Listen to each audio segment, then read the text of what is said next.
For the final session then, we're going to be looking at specific strategies and interventions that you might use as part of your vocational programme.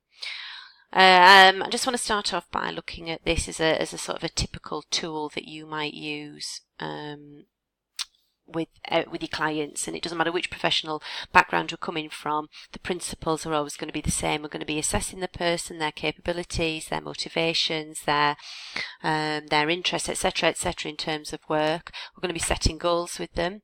These could be long-term goals, could be short-term goals in terms of work, and then we're going to provide some sort of intervention, which could be a one-off, or it could be ongoing support, and then we will be looking at evaluating or reviewing the person, and I apologise for the spelling mistake there, to determine how we're getting on, and then we might have to start that cycle all over again. But one way or the other, this is kind of the principle that we will be following in terms of that vocational pathway for that individual. So for this presentation, I just want to talk through some of the specific tools that you might be able to use with regards to work. Some of you will be using these already. There might be some things on here that you've not heard of and you want to look up a little bit more detail. To start off with then, I just want to kind of remind you that everything you bring from your professional background is going to contribute to, as I'm sure you're aware of, will contribute to your understanding of that person's ability to work.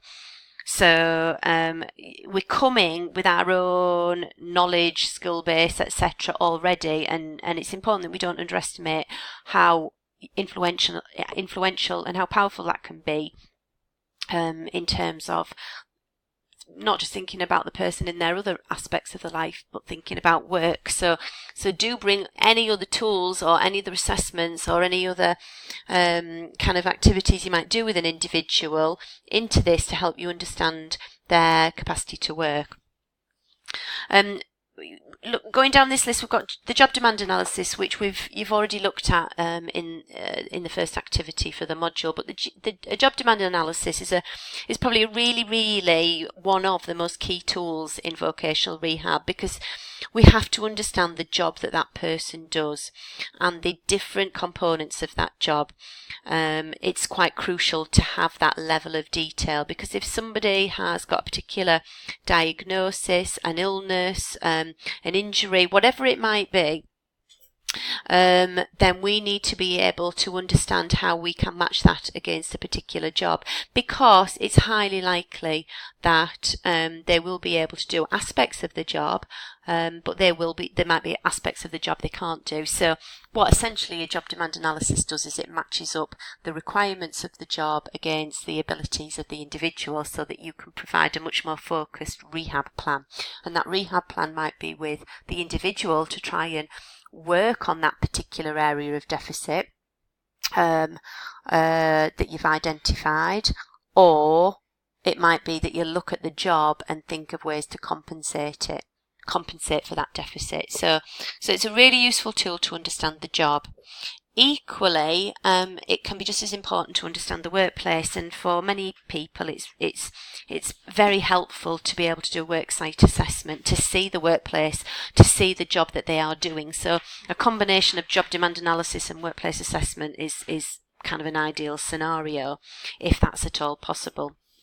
And we will talk in more detail about the workplace assessment in the ergonomic and human factors module, because it's not just the physical environment, it's the psychosocial environment, relationships, systems, support, all that sort of thing that will contribute to a person's ability to maintain a job, whether they're starting brand new in it or whether they're returning to it. So understanding the work environment can be absolutely crucial to a person's vocational outcome.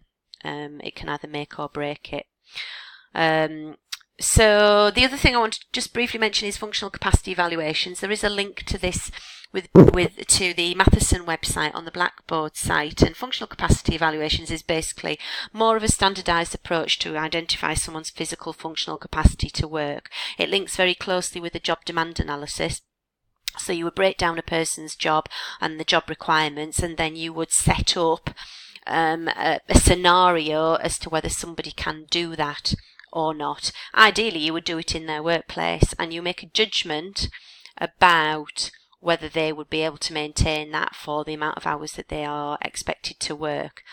Have a look at the link for the Matheson website. It's an American website.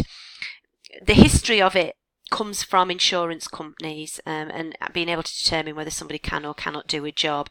There are elements of it that are really useful, but elements of it that perhaps might cause a little bit of cause for concern. So have a look and make your own opinion about that. But it can be a really useful tool to be able to understand what someone's physical capabilities are to do a particular job. So it has its place, absolutely. You might want to use skills and questionnaires. Here I've got a couple of examples of work-specific ones: readiness for work to return, readiness for return to work skill, and also fear avoidance questionnaires that can help you really understand about somebody's anxieties or worries or motivation to return to work and their perceptions of it. I've added pain skills there as well, because I think for physical understanding of people's or perceptions of physical pain, it can be quite useful. But you again will have your own tools and skills that might not be work specific, but will help you determine a picture of that individual. Transferable skills analysis next down is it says what it is. It's looking at what skills that person has from previous employment, from hobbies, from other activities they might be involved in, and then listing all those skills and then matching them against different jobs that require those skills. So if a person cannot do a particular job anymore, or if you're starting from absolute scratch, looking at what skills they might have from education, from activities they might be involved with, and then thinking, right, well, these are your strengths, these are the things you're really good at. Could be communication, it could be that you're very good at doing administration tasks, whatever it might be, and then we can match that against different jobs to start almost as a discussion point. Transferable skills analysis is more of a career tool, sort of a career coach tool, rather than necessarily a health tool. I see it very much as a starting point, as a conversation for somebody to say, look, these are all the things that you possibly could do. Is there anything that you'd be interested in? And then use that then as an ongoing, as a starting point, if you like, rather than this is what you could do, therefore you could easily do these jobs X, Y, and Z, which sometimes happens. So I see it very much as part and parcel of what you would do with an individual, rather than a standalone tool. I would like to draw your attention to the Health and Safety Executive website. This is obviously a UK website, but each country will have its own health and safety organisation and associated website. I'm familiar with the American one, and I'm familiar with the Canadian one, and the Australian one I think I've looked at, and there's some really, really useful information on them. So I would encourage you to look at them. There's lots of information about different topics. There's also lots of tools, assessment tools you can use. They do generally tend to be more physical based, but certainly the Health and Safety Executive have recently, in the last 10 years, have produced the things around stress as well, stress at work. So do have a look at that and have a look at the tools that might be available. So in terms of actual interventions, once you've moved on from assessment, then you might want to develop a very clear vocational rehab program. So you've got a person who has either is at place A at the start of their vocational journey, whether they've been in work or not, and they want to, if you can identify a job that they would be interested in doing, then you've got a clear goal that you then need to then move forward with and set some sort of program to try and build them up, a graded program to get them to their end goal. If someone's been off work, phased return is quite common, and employers very much like a phased return to be very detailed. So in week 1, this person will do this, in week 2 they will do this, in week 3 they will do this, so that it's building up so that eventually they can go back to their prior job in an ideal world.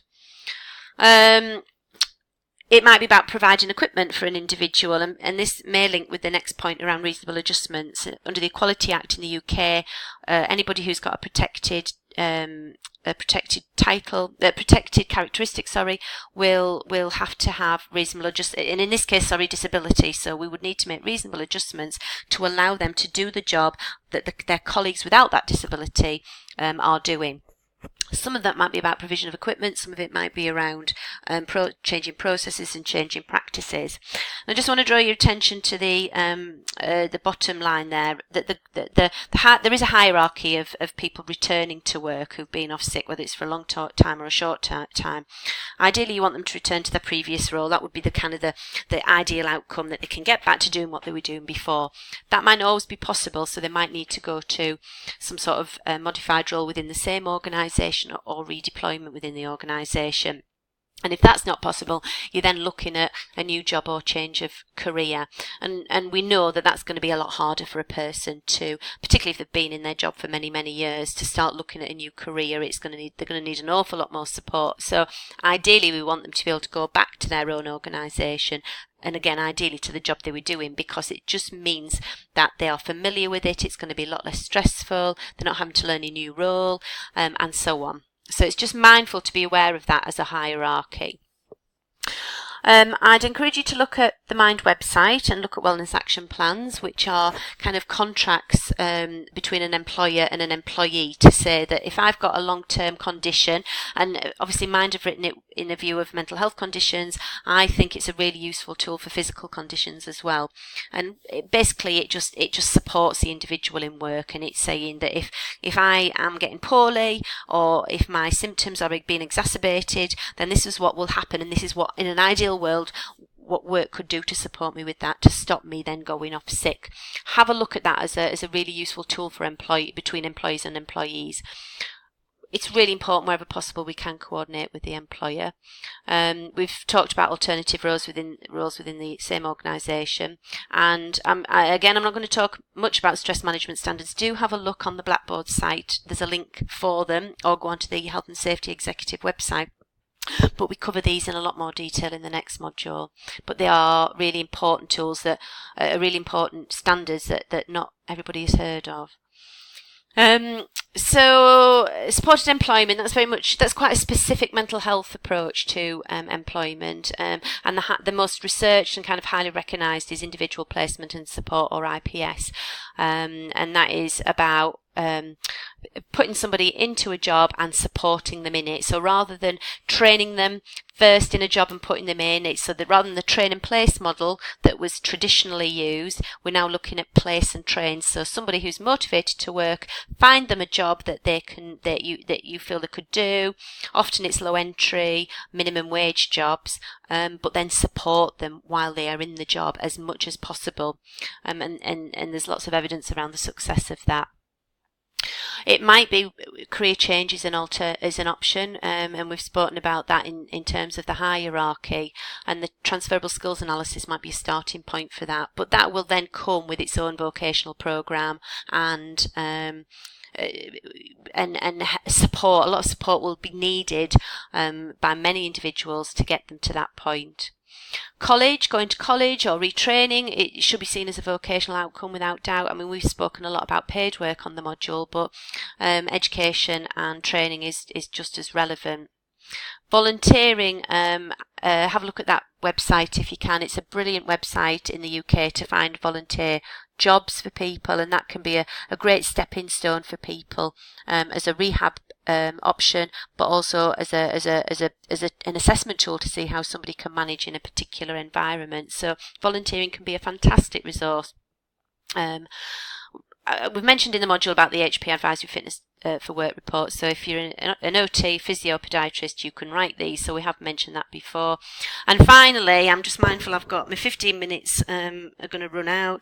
Mindful Employer, I'll put the link on there that Richard Frost was heavily involved in that, and I would really encourage all of your organisations to sign up to be a Mindful Employer. So that's given you a very fast review of various interventions, the ones that are probably the most common in my experience and my knowledge and my understanding.